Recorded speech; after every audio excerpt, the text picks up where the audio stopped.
yaitu Syekh Imran Nazar Hussein, bahwa Singapura bakal menghadapi 5 resiko berat, dan itu adalah bentuk karma buruk atas kesombongan Singapura.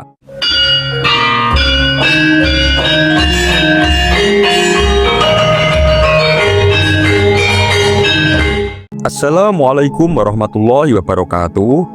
Jika dulu Perdana Menteri Singapura Lee Hsien Loong merasa bahwa Singapura itu lebih hebat dibanding Indonesia dan menganggap bahwa Indonesia lah yang lebih membutuhkan Singapura karena telah menjadi investor terbesar dalam pembangunan proyek-proyek strategis di bidang infrastruktur di Indonesia, lantas secara terang-terangan mengejek Indonesia, itu adalah bentuk kesombongan besar bagi Singapura. Karena faktanya, Singapura juga mempunyai ketergantungan yang sangat tinggi pada Indonesia.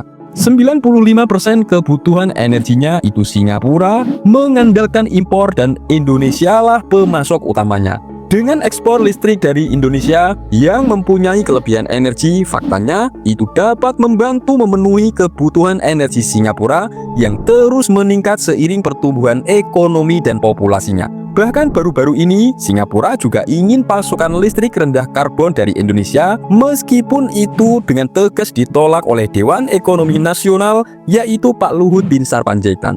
Untuk urusan kebutuhan bahan makanan pun, Singapura faktanya juga sangat mengandalkan pasokan pangan secara berkelanjutan dari Indonesia, terutama adalah pangan hewani. Dalam kebutuhan sumber daya manusia, Singapura juga mengandalkan tenaga kerja dari Indonesia. Begitupun untuk transaksi perdagangan barang dan jasa, itu jelas Indonesia adalah mitra utama bagi Singapura.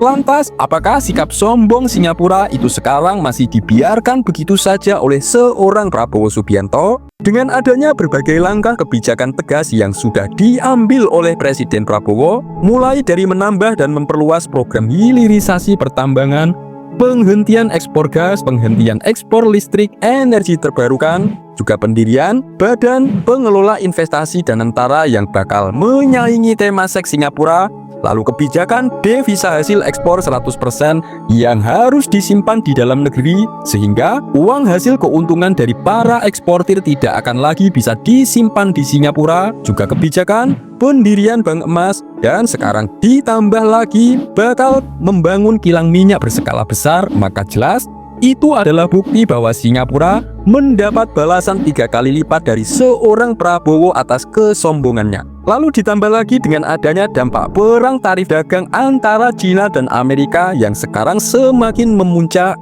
di mana Singapura posisinya yang lebih pro pada Amerika dan negara-negara barat, sedangkan posisi Indonesia itu semakin diperkuat oleh negara-negara anggota BRICS seperti Rusia, China, dan lain-lain. Demi memperkuat pengaruh BRICS di ASEAN, maka ini sesuai dengan apa yang sudah diramalkan oleh seorang ahli eskatologi asal Trinidad Tobago, yaitu Syekh Imran Nazar Hussein, bahwa Singapura bakal menghadapi 5 resiko berat, dan itu adalah bentuk karma buruk atas kesombongan Singapura. Sebelum membahas satu persatu, silahkan tulis komen apapun harapan dan doa panjenengan semua untuk Indonesia. Bagi sedulur yang muslim, marilah sempatkan tulis komen sholawat agar hajat dan doa kita semua terkabul.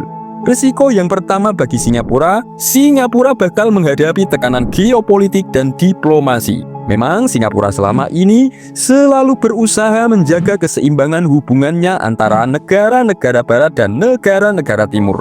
Meskipun sebenarnya Singapura itu lebih pro pada barat dan Amerika. Tetapi, jika Indonesia di ASEAN posisinya semakin diperkuat oleh BRICS, maka Singapura bakal terjebak dalam dilema geopolitik.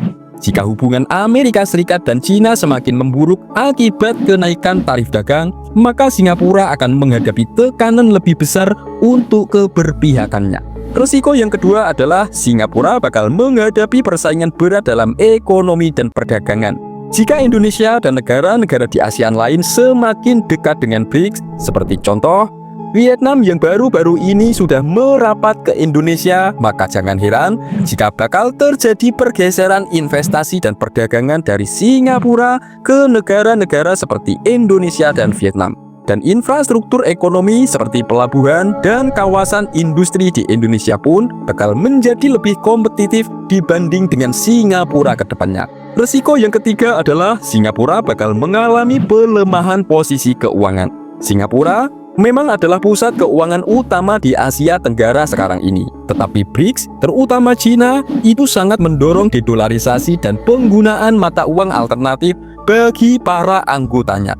Jika perdagangan di ASEAN lebih banyak menggunakan mata uang seperti yuan atau rubel untuk bertransaksi, maka peran dolar Amerika Serikat dan posisi Singapura sebagai pusat finansial berbasis dolar di ASEAN pasti bakal melemah. Dan itu artinya Singapura ke depan tidak akan lagi menjadi pusat finansial di ASEAN. Itulah roda zaman yang selalu berputar, yang tidak selamanya membuat sebuah negara seperti Singapura itu selalu di atas berada dalam kejayaan. Risiko yang keempat, Singapura bakal menghadapi ancaman dalam penghubung logistik dan transportasi.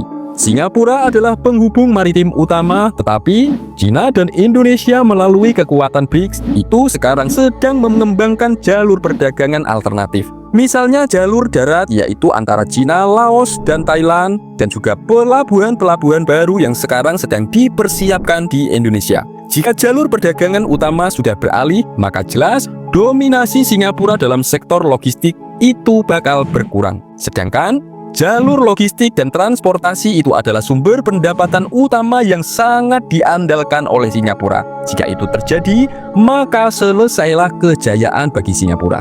Risiko yang kelima adalah Singapura bakal menghadapi dinamika keamanan dan stabilitas regional. Karena jika ketegangan antara Amerika Serikat dan China meningkat kembali di Laut Cina Selatan, tentu Singapura bisa terjebak dalam konflik diplomatik atau militer. Dan keterlibatan Indonesia dalam BRICS dengan berbagai pengaruh yang sudah dipersiapkan oleh BRICS itu bisa membuat dinamika di ASEAN lebih kompleks, terutama dalam menghadapi tekanan dari Barat. Sedangkan faktanya, akhir-akhir ini melalui langkah-langkah kebijakan tegas yang sudah diambil oleh Presiden Prabowo, itu jelas nilai tawar negara Indonesia secara global itu sudah semakin tinggi dibanding Singapura. Faktanya, bukanlah hanya Inggris, Perancis, Jepang, dan Jerman saja yang sekarang sudah semakin merapat ingin memperkuat kerjasama dan investasi di Indonesia. Bahkan Amerika pun baru-baru ini tak ingin ketinggalan dengan China dan Rusia yang sudah melirik pengembangan energi nuklir di Indonesia. Karena walau bagaimanapun Indonesia itu memiliki cadangan sumber daya nuklir besar yang bakal menjadi sumber daya energi bahkan juga senjata perang di masa depan.